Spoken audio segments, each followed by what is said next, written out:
Hey everyone, Matt Stepp with Dave Campbell's Texas Football here at Mesquite Memorial Stadium, where the West Mesquite Wranglers just defeated the Mesquite Poteet Pirates 35-7 to improve to 1-1 on the season as they head into district play next week.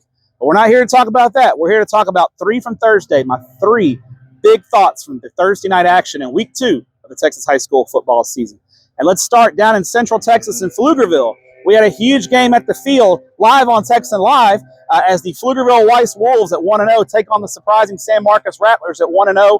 Coach John Walsh's ball club, a lot of excitement. I called them the most interesting team in Texas high school football this offseason. They got several players back from a UIL suspension for 3 years. And San Marcos and Weiss it was a knockdown, drag-out football game. I watched it on the tablet. Very physical football game. Big-time playmakers across the board. Weiss has a little bit too much for San Marcos. They are late in that football game. Under a minute left. Weiss just kicked a field goal to go up 25-15. The story in this game to me is Trey Moore just going up and making play after play. He's just a big physical outside receiver. There's a reason why he's one of the most coveted wide receiver prospects in the state of Texas. He's unbelievable.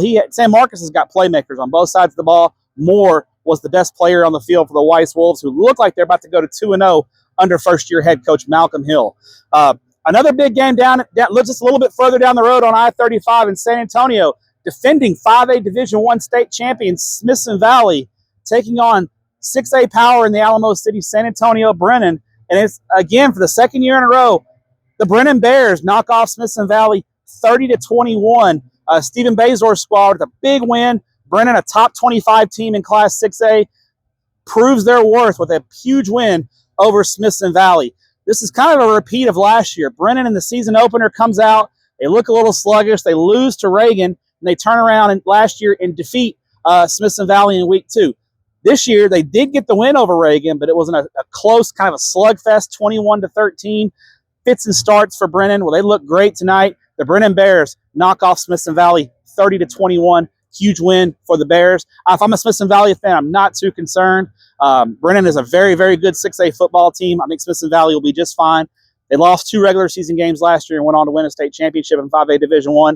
Larry Hill's been around. He's been around the block, been there forever. Smithson Valley will be just fine, especially with that outstanding defensive front 7.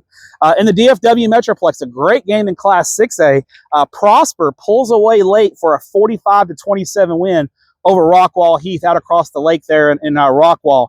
The Prosper Eagles offense got going. Bryce Robinson, the running back, behind that huge offensive line with 3 to 4 Division I commits and probably 4 Division I offensive linemen total.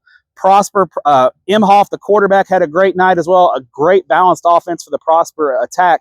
Prosper puts up 45 points, knocks off a very feisty Rockwall Heath squad 45-27. This was a close game for about 3 quarters. Prosper pulls away in the 4th quarter. I think if you're a Prosper fan, back-to-back wins over Austin Westlake and Rockwall Heath, you're feeling really good about things right now.